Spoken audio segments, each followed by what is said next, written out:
Whatever I like to make their way forward, let's say Sandra by yourself.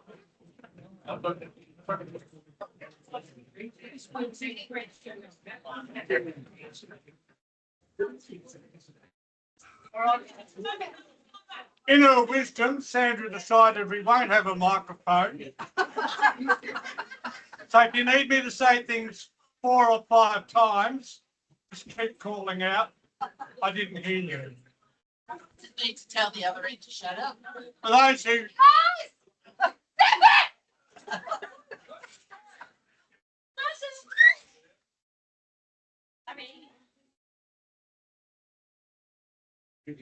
right, for those that aren't aware, Sandra's got some brothers. I'm one of them. Therefore, Greg was my favourite brother-in-law. And Sandra's asked me to say a few words on his behalf. Her behalf, I should say. Yes. And I'm preaching to the choir when I tell you stories about Greg, because if you hear it's because you know Greg and you all know him as well as I did, I'm quite sure. Gregory, or Gregorius, would have been a bit of gregarious, would have been more appropriate. Jared Linton was born on the 29th of June in 1957 at the Piora Hospital in Reservoir. His parents were Shirley Ada and Robert Linton. And Greg was born at the same hospital as Sandra, who arrived just a few weeks later. So they only missed out on getting an early start. He likes being youngest. Where? Sorry. Before. A few weeks before him. Yes, that's right. And In fact, there was an elite group of people born at that hospital. Now, when Sandra met Greg at a function on a Sunday, Greg asked Sandra, was one of many people who asked Sandra out, and Sandra lived in Reservoir, and then you've got Bundoora, where Greg was living, and over here you've got Greensboro. And Greg asked Sandra, she picked him up on the way to their evening out at Greensboro. Sandra said, "No way, chum. If you're taking me out, you're picking me up." So arrived in a taxi, picked Sandra up. They went to past Greg's house over to Greensboro and had a lovely meal Roberto's. at an Italian restaurant, which has since closed down, according to Sandra. And then they went over to the Greensboro Hotel for a few drinks. No surprise it's there. And then back by taxi, Greg dropped Sandra at the door, gave her a peck on the cheek because the meter was running. Went home. It'll also come as no surprise that Greg was on the final 12 months of his 4-year suspension for good driving, which is something that appeared to occur on a regular basis. And at this stage, I'll weave a bit of my story into what Sandra's notes are. At the time that Sandra and Greg were first getting together, I was a policeman at Portland, and at the police station we did car registrations and driver's licenses and all that usual stuff they do at country towns. And Greg and Sandra arrived at our place in Greg's big green Mercedes. It was down the driveway like a rally drive up and up to the house. And after a bit of a chat, Greg asked me if we could go into town and get some crayfish, a friend of mine. So we headed into town and Greg's racing us down Cashmore Road. He said, "Zay, it's just it tells me you do driver's licenses at Portland." I said, "That's right. Any chance of getting me a license?"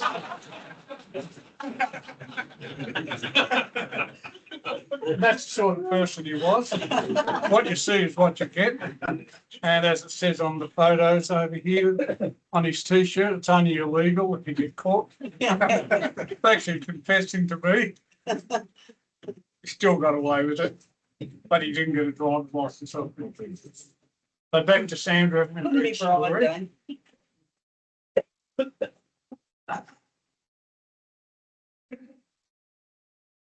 So,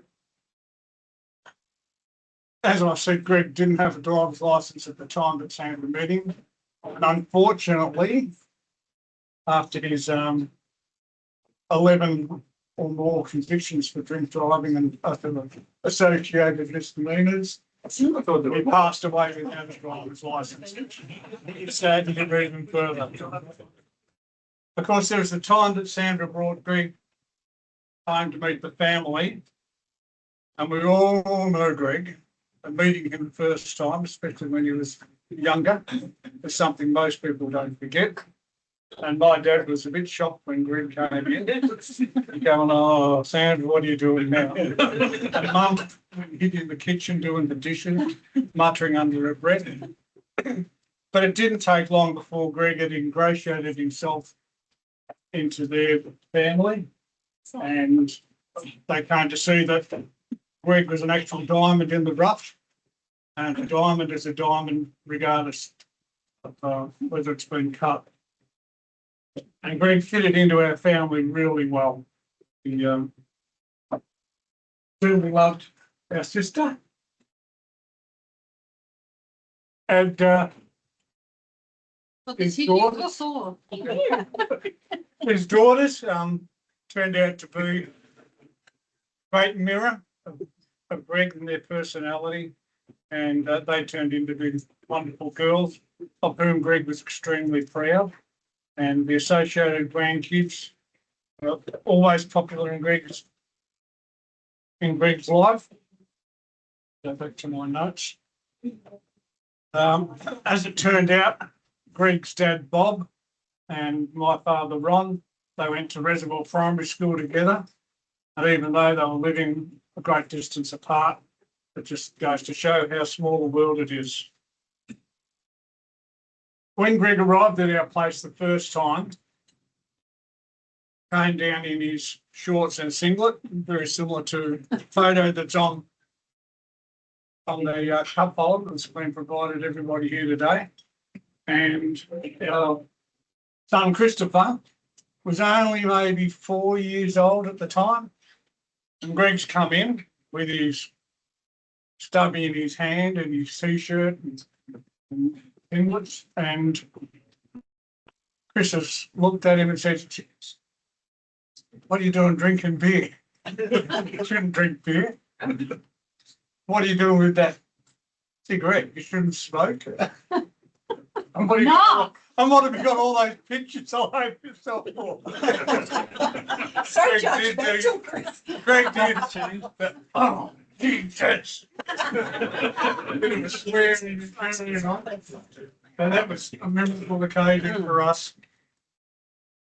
And the sort of person Greg was, and what an impact he had on people. You all know how easily he's got into your lives and under your skin and turned to be somebody you really liked being with. And we had some friends who were coming up for a wedding. We were invited to their daughter's wedding. They had nowhere to stay in Melbourne, and I rang Sandra and Greg, and they stayed at their house either the night before and the night of the wedding. And after that event, Roger and Carol back to Greg's. They would have got there at midnight, stayed up right through the night. During that time, they were having a little bit of a discussion about pubs in England, and Greg's on the phone ringing his friends in London to ask about the day before inside the hotel. And for the years and years after that event, up until Roger passed away, he always related the story of calling in at Greg's place, spending the night there, the amazing hospitality and the warmth that he got just from somebody who he hardly knew. And I think we've all had that experience with Greg, and that's why we're here today. So I'm not going to relate any more stories to you. You can talk amongst yourself about what a great guy he is. But on behalf of Greg's family, I'd like to thank you all for turning up. Really great. Thank you very much. We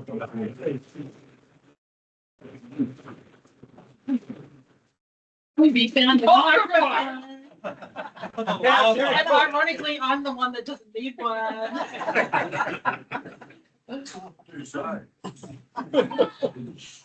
Fine, sir. I'm not as nimble as you.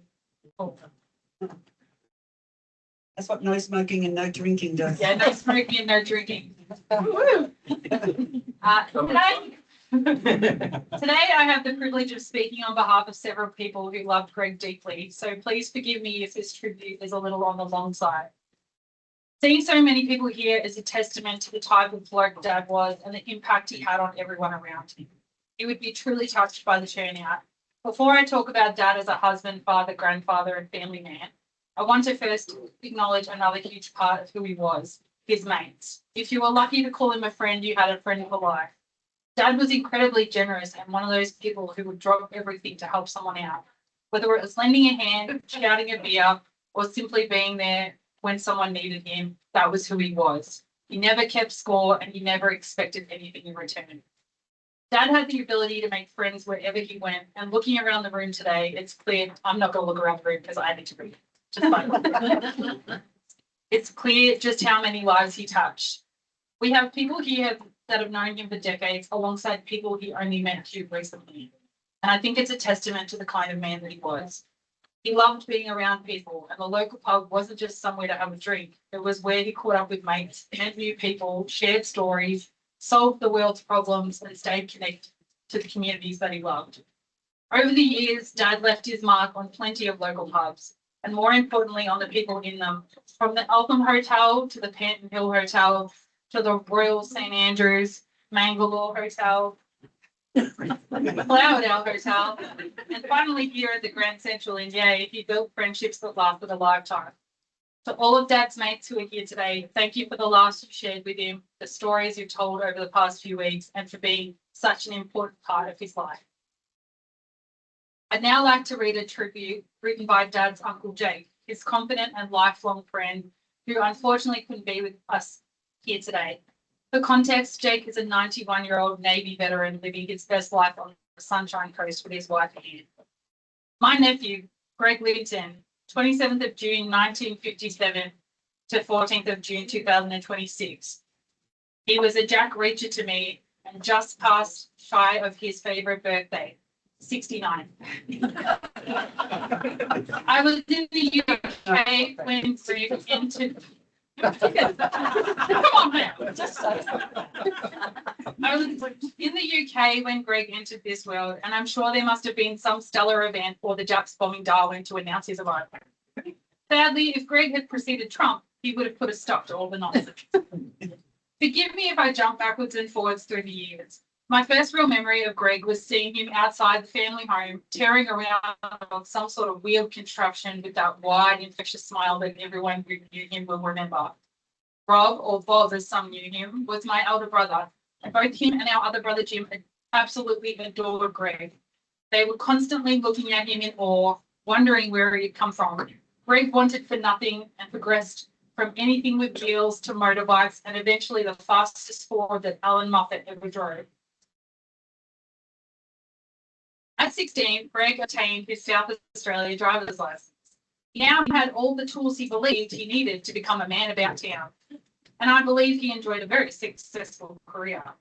Greg became something of a legend in his part of Melbourne, and there was more to his life than petrol. Who else had a black bedroom as a teenager? Our Greg did. Mind you, invitations into that bedroom certainly didn't extend to uncles. Greg was testing his new South Australia license on Route 66 in the US when we were pulled over. Perfectly manicured highway patrol officer dismissed Rob and me and informed Greg of the fine and instructed him to place the payment in a sealed envelope and to follow him back the way they'd come to post it in the nominated infringement box. Greg did as he was instructed, but as soon as the policeman drove away, he fished out the envelope and off it went. Another memorable adventure involved the terrible duo, as I've come to know of them. They flew to Los Angeles to buy the latest and fastest off-road motorbike you could own. As it turned out, they both needed one, so they came home with two. Greg's medical career then began. Ankles and wrists became his specialty, and the pair invited me to Hatter Lakes to test my own riding skills, and the results were 5 broken ribs, several litres of fluid down my left thigh, and a terrible blow to my knee. Another memorable occasion was when Greg met Rob and me at Sydney Airport to drive his father back to Melbourne. Rob took one look at Greg's car and said, "I'm not going home with you with that," and took a flight instead. Greg left us at Sydney Airport at precisely midday. At 6 p.m. that evening, Rob rang and said, "Guess who just walked in the door?" On another occasion, I brought a ship into Melbourne and invited Greg to join us for the trip to Geelong and back. He arrived on jet skis to escort us on our return journey with the Royal Australian Navy. Afterwards, the ship's company joined us for a party at Rob and Cheryl's place. If you were lucky enough to ever attend one of those parties in their heyday, well, enough said. We're here to remember the many memories Greg gave us while he lived a life that, if we're honest, many of us were jealous of. One of the best decisions Greg ever made was asking Sandra to be his wife. Dare I say, they were made for each other. Together, they raised 3 wonderful daughters who became the pride and joy of Rob and Shirley. Greg and Sandra built a beautiful family, and the love captured in the photographs from those years said more than words ever could. One of the greatest gifts Greg and Sandra have received from their 3 daughters is the beautiful extended family that they've created. Looking around today, it's clear that Greg's legacy lives on for all of you. Sandra, you are surrounded by people who love you, not just family, but countless friends and acquaintances who respected Greg immensely. He was a man's man who respected women, someone who could happily give you the shirt off his back if you needed it, and he was a nephew I greatly respected and a friend to anybody willing to accept his friendship. Anne and I will miss your visits, and I hope I will continue to enjoy grandparent status with your beautiful family. Greg, you're the only man I know, apart from myself, who had a nuclear submarine skipper as a friend. For those that don't know me officially, I'm Carly, Greg's middle daughter. And while I'm the one speaking here today, I also have the privilege of speaking on behalf of my older sister Cassie and my younger sister Abby. When we started to write this, it became fairly evident that it's impossible to capture someone's entire existence in a speech, especially if that person was full of life, as our dad was. As kids, we're incredibly spoiled, not just because Dad bought us everything, even though he did, but because he was generous with absolutely everything he had, his time, his love, and his energy. One Christmas morning, we woke Mum and Dad before sunrise, bursting with excitement to open our presents. We tore through the pile under the tree, thrilled with everything we had found, but secretly a little bit disappointed that Santa hadn't brought us new bikes that we'd been hoping for. Dad simply smiled and suggested that perhaps Santa hadn't been able to fit them down the chimney. And so we went outside to investigate, and looking up, there they were, our brand new bikes sitting on the roof. It was pure magic and a Christmas memory the 3 of us have never forgotten. Thankfully, it's a tradition that Santa has continued on for Dad's grandchildren. He made sure we never wanted for anything, but more importantly, he made sure that we never doubted that we were loved. We were lucky enough to travel overseas together, heading off on remote camping trips and spending countless hours making memories with him. He also made sure each of us had our own special time with him, whether it was a planned outing or one of his spontaneous, slightly extravagant adventures. Those one-on-one moments made each of us feel seen. Dad taught us many of life's lessons that you could not learn in the classroom, and he encouraged us to be capable, curious, and confident, and he wanted us to enjoy life and be happy. Looking back now, it's those lessons and the way he lived them himself that have stayed with us the most. Cass, who Dad affectionately called Bigsy, and Dad shared a special love of driving and long road trips. When Cass got her learner's permit, Dad didn't just take her around the block like most parents would. Instead, the two of them disappeared on a 3-day road trip around Victoria, sampling the state's best steak restaurants. It became one of their favourite traditions over the year, with countless drives together and many return trips to their beloved grill on the hill. Those drives were never just about the destination. They were about spending time together and finding any excuse to hit the open road.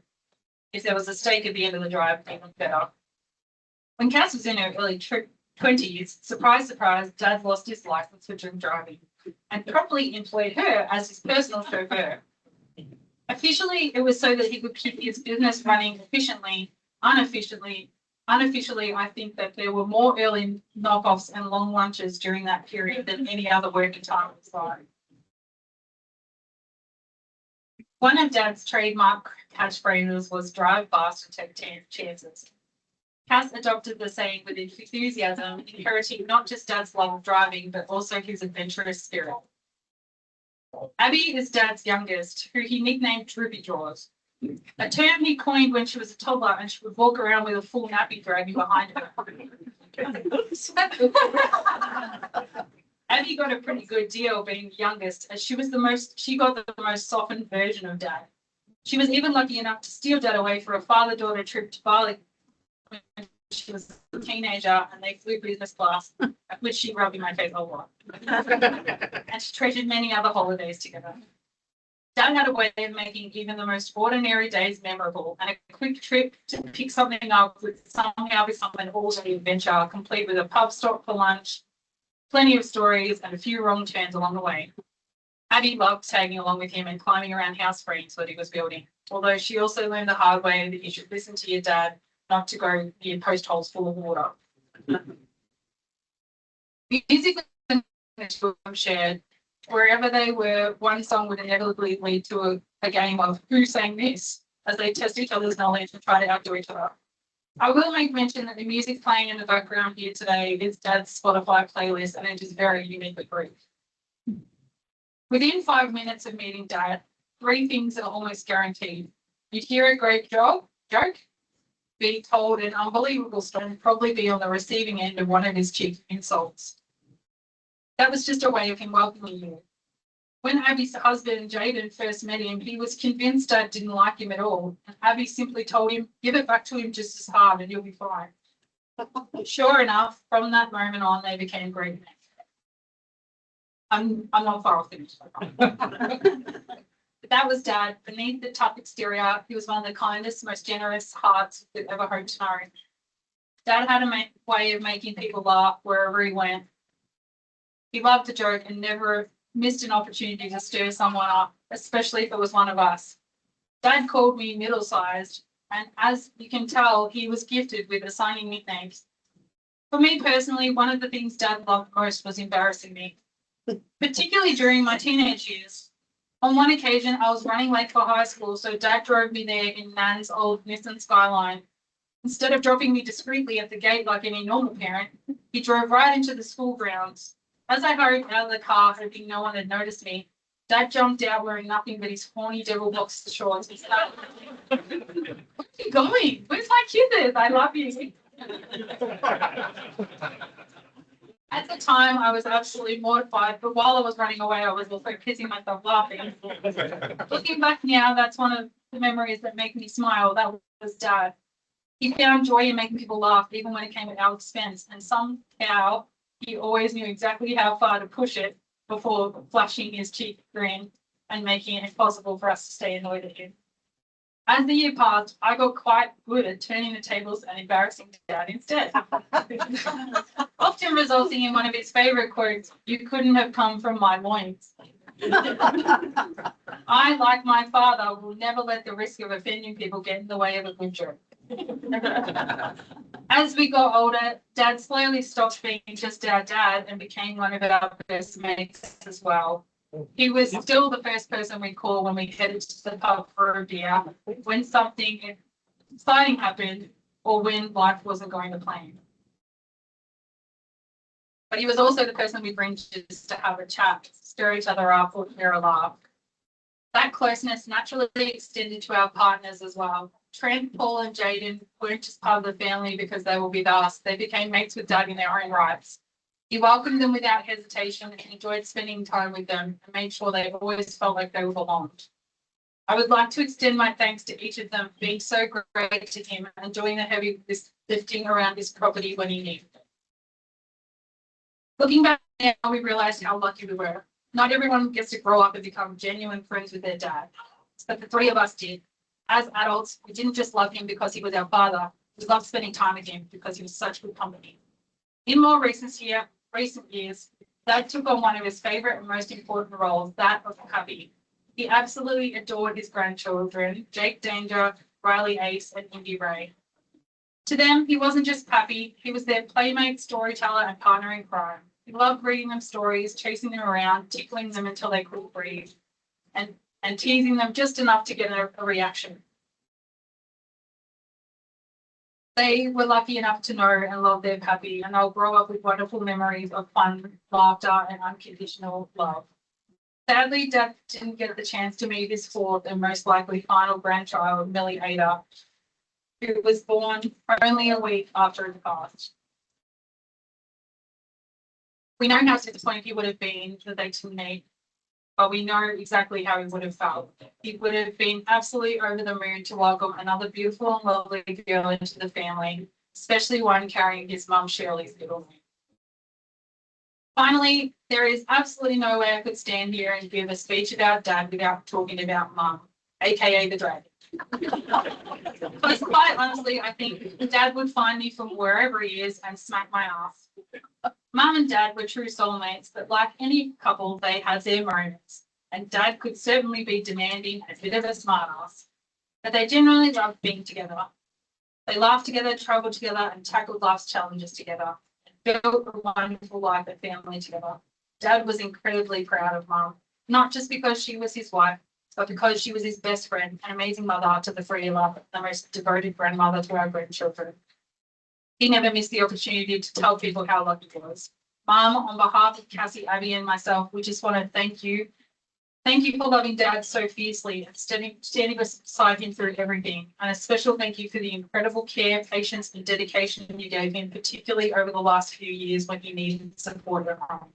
We know it wasn't always easy, but you gave him the greatest gift of all, the comfort of being cared for by the person that he loved most. In the days before Dad passed, he shared how proud he was of his family, and he said that he knew that we would all look after each other just as we always had. He believed that each of us was strong, capable, and resilient in our own way, and knowing that gave him enormous peace. Rest in.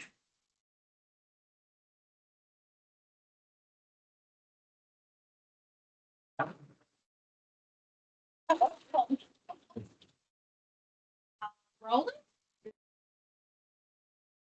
Everybody have to stand on the chair. I'll help you up, good sir. Thank you very much. I need it. I'm not touching your phone. You're right. I think so. Hello, everyone. Greg, gregarious. That's another word we heard said before. It's an apt description. If you look it up in the dictionary, it says someone who loves the company of others, noisy, just so many other words, but they all suited him perfectly. My nickname for Greg turned out to be noisy, and it was very apt. Surprisingly, I met Greg in a pub. Would you believe that? No, it was the Elephant Hotel, the very old Elephant Hotel. Typically, I didn't know anyone, and you sort of go to a bar like you would at a bus stop, and you see the same faces regularly, and we got to know each other. At this stage, I just knew it was a bloke to have a beer with at the pub. One day, there was sort of a fellow there, he's probably what you'd say, he's on the spectrum. And he sort of sidled up to one of the bar tables that we were standing at. And he was harmless, but he just didn't want to be around, or he didn't enjoy the conversation, even as what we were having. So Elvis sort of turned around, and looked away from the table, and Greg just picked up the table and moved about a metre and a half. And we've sort of followed him. Elvis has turned back. Oh, he just sidled up to the table. Greg's onto something here, so he decided to do it for about 2 or 3 minutes. Elvis never caught on. We did nearly a lap of the whole bar before Elvis caught on. And Elvis got a bit miffed, but Greg, as he would just smile. And then he went to the bar, bought Elvis a beer, and all was good in the world. So that's when I realised that Greg can be a bastard, but he can also be a very, very good bloke. Grand Prix. There were 4 days of food, drink, food, a little bit more food, and then a lot more drink. A bit of racing. Oh, I don't know, didn't say. 4 days of it, and you had enough. So I, being called Roland, would have an RDO on the Monday, which is the Roland day off. And one of the Mondays, I'm still in bed about 8:30 in the morning, and like a saloon door in a pub, my bedroom door flies open. His nickname for me was Jeremy. I'm Jeremy. Jeremy, you're still in bed, you weak bastard. Look at me. I've just driven the girls to school. You're still in bed. You're just bloody piss weak. Yeah, I'm going to sleep again. So I rolled over, ignored him. I hear the bedroom door shut. About half an hour later, I get up and I nearly trip over. There he is, fast asleep. Not so tough after all. And finally, just another quick one. At the end of the day, having a barbecue or whatever, Greg would love to have a bonfire at the back. And Cheryl would sometimes come along, sometimes the girls were there, friends, whoever was there. And one night, as Greg does, he started picking on me, just for fun. It wasn't malicious or anything like that, but it just went on and on and on. And finally, Cheryl would have enough, and she'd put a finger in the front. She said, Gregory, you're an ass. And I'm thinking, oh, beauty. And he put his head down and shut up for 20 seconds. And then into me again. And then finally it dawned on me. Maybe it wasn't Cheryl saying, Gregory, you're an ass. Maybe she was just saying, gregarious.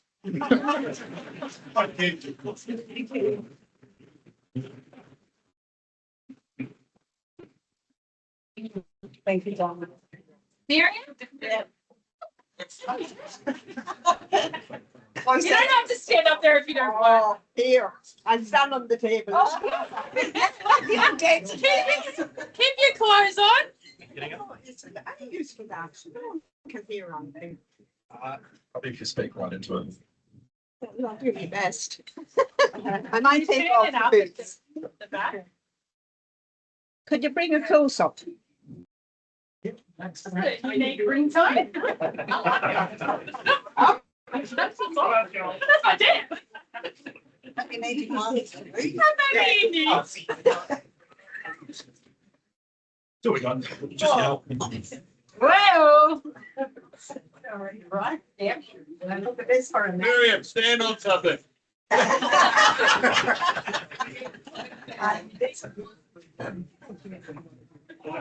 Okay, everybody. My name is Miriam Steve Beefy. My nickname, Kristen by Greg. This memoir are just a few words. And yeah. And sorry, there are a few swear words. And on my behalf, it's not just me, I'm only reiterating what was said and the scenario of the events that occurred. So, about 30 years ago, we purchased a property in St Andrews, out in the sticks, and not a soul to be seen, which was short-lived until Baz met Rick at the pub.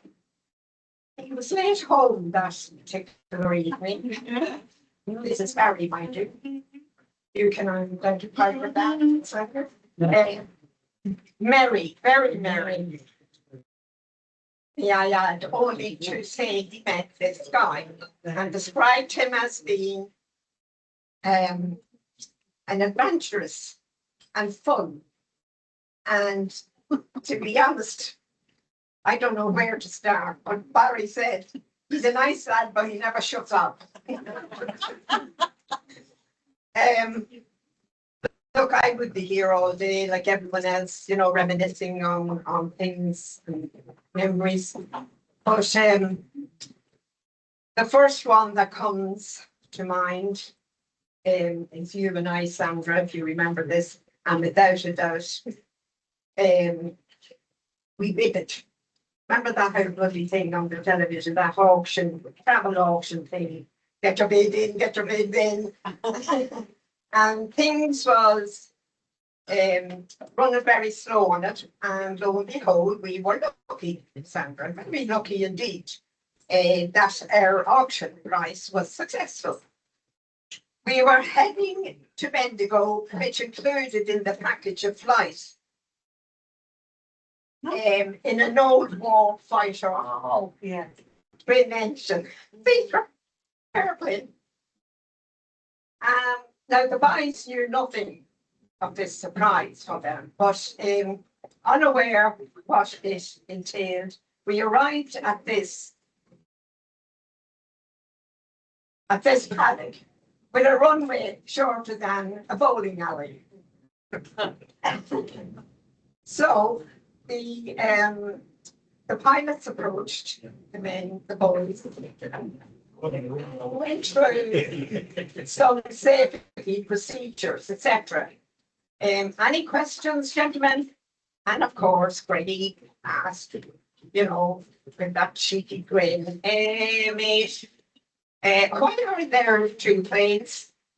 Because they're twin seaters and solely designed for two people. Me and you, I navigate and you keep an eye out.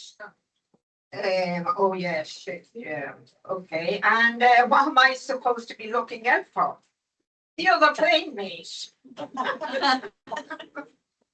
So whilst we were waiting at the airfield, We had a bowl of champagne. we did. You remember that?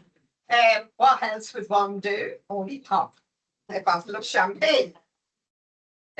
So eventually the boys arrived back, disembarked, and when I'm telling you, the faces on both of them said it all. Sandra looked at me and said, I don't think we enjoyed that adventure. Was round about up and down. And they, as they got closer to us, we could see that they were, shall I say, not well. Not well at all. Only for bads to vomit his guts out. And Greggy saying, yeah, oh shit, yeah.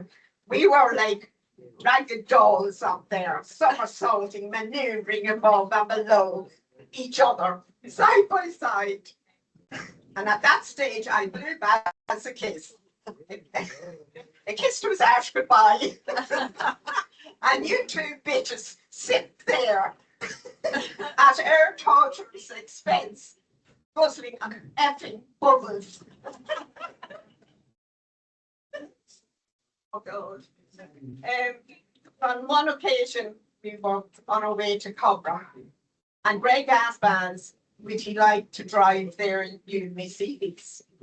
Like, to get the feel of it, Baz. So he didn't hesitate, of course, and started driving. I was encouraged to put the pedal down. Go for it, Baz. It's a straight road. Nothing ahead. Come on, mate, faster. Faster. That's it. That's it.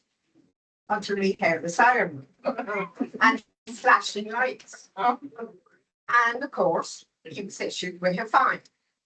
So when we got going again, Greg said to Baz, I didn't tell you to go that fast, mate. Shit, no.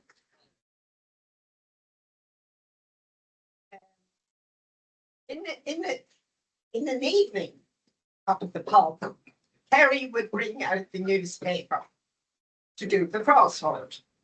And now, in my opinion, the most difficult crossword to accomplish, coming from the age. So, for some reason, Greg always knew the answers. And we were all thinking, surely he's not that clever. This was went on for months. It was caught out with a question that was not enlisted in the crossword. And seeing he didn't answer it, Perry said to him, "Why didn't you know the answer?" And true to Greg's reply, "Yeah, oh shit, yeah, I didn't buy that paper today."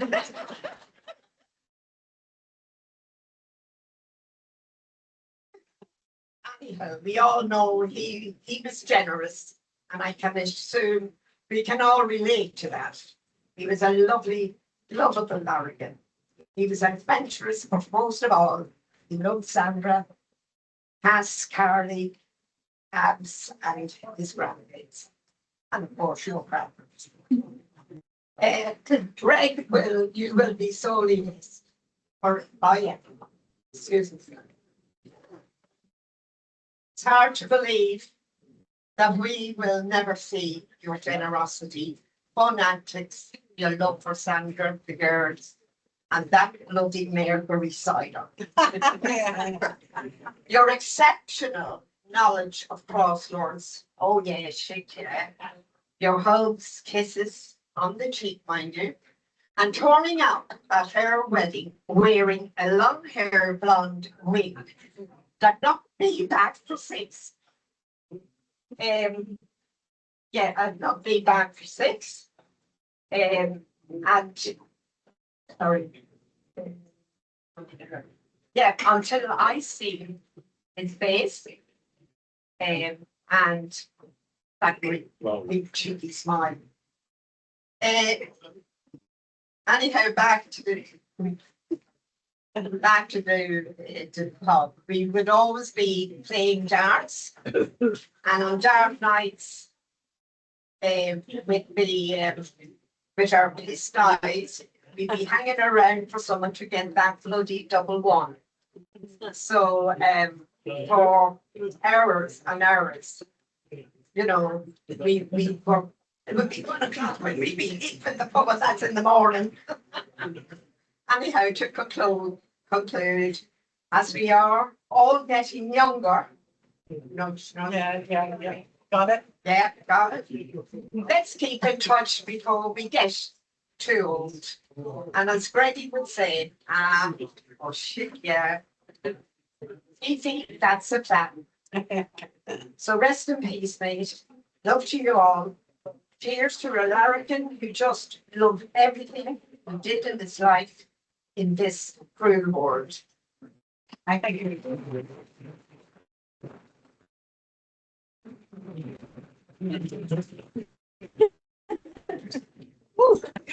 You're up. Ivan. Want a hand up, whole thing? Thank you. Hey, Ivan, do you mind if we have a quick drink break? Yeah, you go. I'm going to get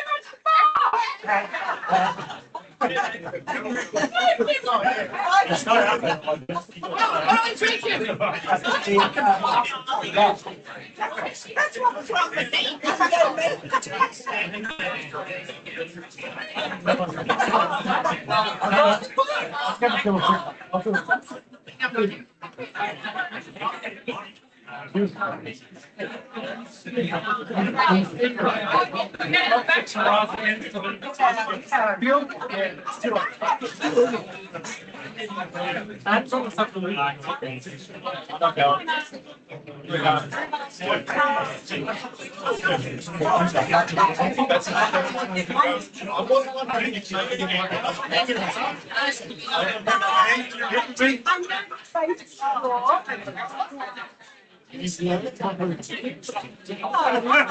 it's maxed out.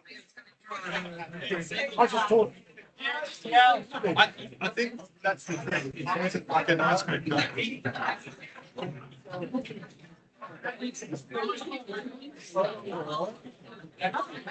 Yeah, no.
Sorry for the beat.